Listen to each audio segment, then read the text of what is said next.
لپایتخت کردستان لولێرێ مەزنترین پێشانگەها گەشتیاری ڕۆژهەڵاتە ناوین بڕێوەچوو سەرۆک وەزیرێ کوردستانی مەسرور بەرزانی ئەو پێشانگەه دەکرد. دوێ پێشانگەهێدا دوست کۆمپانیا ژیانزدە وڵاتان بەشدار بوون.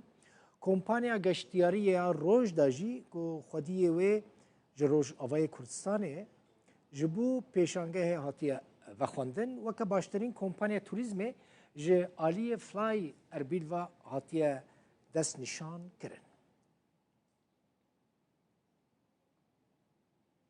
Riyad Şemo rêveberê kompanya Rojda ya geştiyariyê li stûdyo mîvanê min e. Riyad bixêr hatî.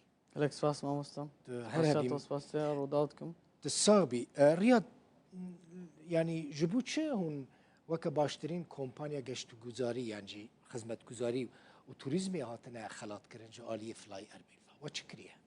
Belê kak dibixwîn em weka kompanya Rojda em 5 hemel Almanya hene. Pênc e. Em ji 2000 yani online 2016 me dest pê kir em vî karî li mal me dest pê kir ez û birayê xwe hejar ew jî rêveberiyê kompanya Rojda ye.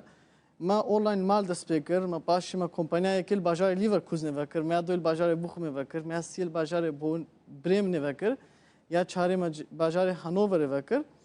û niha jî em li Wuppertalê hazir dikin. Em weka ji aliyê Fly Erbilva em best against number one hatine pêşniyarkirin. Ev 5 sala jî em karê xwe em xwe karê geştguzarî hemû dinyayê dikin. Bes em taybet ser Kurdistan em disekinin. Mesela êsta niha wextê niha yek tê pêşê çim geştê kim ez ê çima hezxwazim herma welatekî em Kurdistan jî dikine weka ey welat, weka Türkiye, weka İtalya, weka Spanya. Welatekî siyahetê. Weka welatekî siyahetê me grup hene em bêjne me li vê de em gelek kompanyara jî em kar dikin. Em bêjin wana rehlê siyahî hene, grupê siyahî hene. Firokê serbixwe heye weka kompanya Fly Erbil niha firokekî Kurdiya ji hemû dera Ewropa tê Bakurê Kurdistanê bi taybet paytextê. Yani em veka programa em dine pêşa Yani tên Riyad mesela hûn reklama Kurdistanê dikin di warê turizmê de, di warê siyahetê de, geştiyarî de millet tên. Yani millet hezir warê Kurdistanê. Gelek.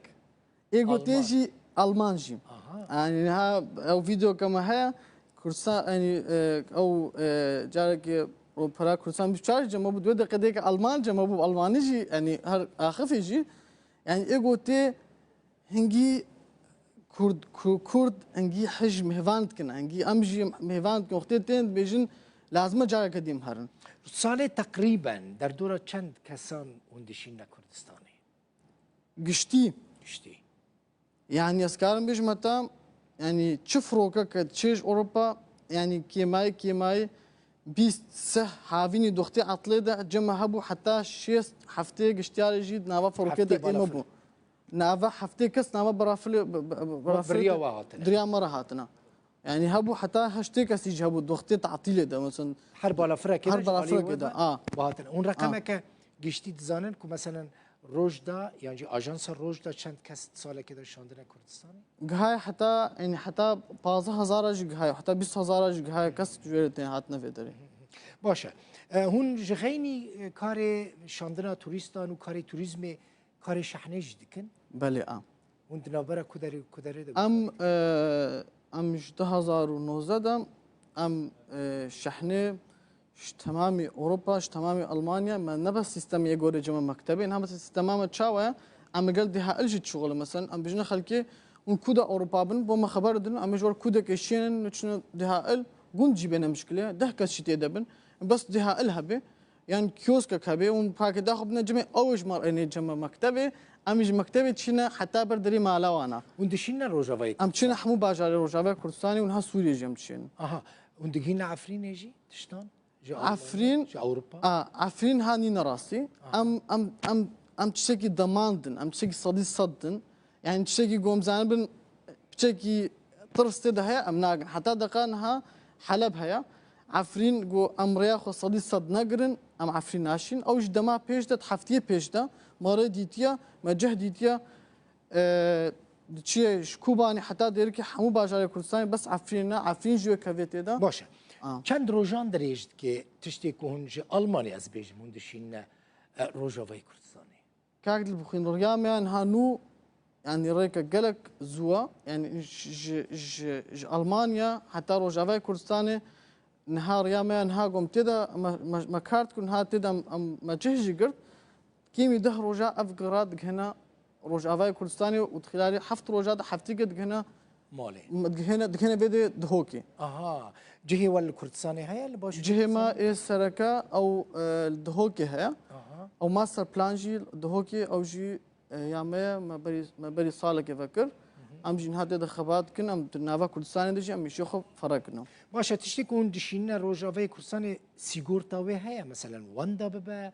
خراب ببا تيك بچه هون برانبري بي جارانتي دكن تشتي نهاية ما جمع يعني مش متصدق يعني شيء يعني حاليا نادر وكم بيجين يعني قالك ضرباس بين سما انه تشتون دابونا او وقت زبون تجمع وك اي شركه ما قانون هنا قانون هذا بخوينه وقت مثلا هنا كان مثلا بيجين بهاي تشتين باي 1000 اورو او هنجي كارش خود اكسترا فيزيشن تشيك يعني شيء تامينك زياده بدي او تشتي ناس بيا وراد نكهن او باراليد فاجر بس وكي دي جي مثلا يعني تأمينات نورمال هي جبوح مغرادة زاني شقاس بهايا مثلا كيلوهم بشقاسي بهوركا يعني خوشي مزنة ام ارزانترين كومباني اوروبا دنا ارزانترين كومباني يعني اما ام حتى روجافاي كردستاني بس بيورو كونيفيتشن هر كيلو حتى باشري كردستاني جي بيورو 20 سنتا وجارو براجي مثلا هابو برايمي يزيدي وقتي چارشنبه صور هاتي ما كرنو 12 سنتا ما گوش بگو برايمي ام يزيدي او ما فيديو جم بلاف كرم ما گوش بو چارشنبه صور بس بنوت 12 سنتا حتى دهوكي حتى باجار كردستاني اها حتى مثلا هايك دكاره مثلا بكيماني چند كيلو بنگرك تشتكو بشينه او لازمش 10 كيلو باني ده بيختي كيمي 10 كيلو ابي لازم حق 10 كيلو اجي بدي يعني مثلا كيلو كي بشينه مجبور حق 10 كيلو بدي او قارنا شحني ولا تبخو چند سال الالماني از بخوا 13 سال خوفه چوما نهاز مو 25 سال من الواد خوند من الواد زمان خلاص كر و وجمال دست بيكر مجمال دست بيكر ولا من ستودنت بوم خوندكار خوندكار بوم من خوندكاريا خو جدكر ايش جدي جدكر و ايش ما جدكر وحتى ما دست بيكا ما ليفر كوزين جفكر بصاله كيجي هي خنام تمام نبوبو بس يعني مش اشتكر برايم ديش اشتكر بقول راسي اوروبا حياتك زحمتها هون كاري بيجي والله زي بيتشم كومباني كيفكم ازيد ده سركفم يوك صافك ما كردي هاد بيجي كلنجي خو غوري خوتا بيجي بيجي الحمد لله والغوري خو افيتو والدي هونغافي خواج ج بهتر مثلا تردافيش خويا وكومباني مازن كر بلي وشركات مازن چند كاس جمع كار دك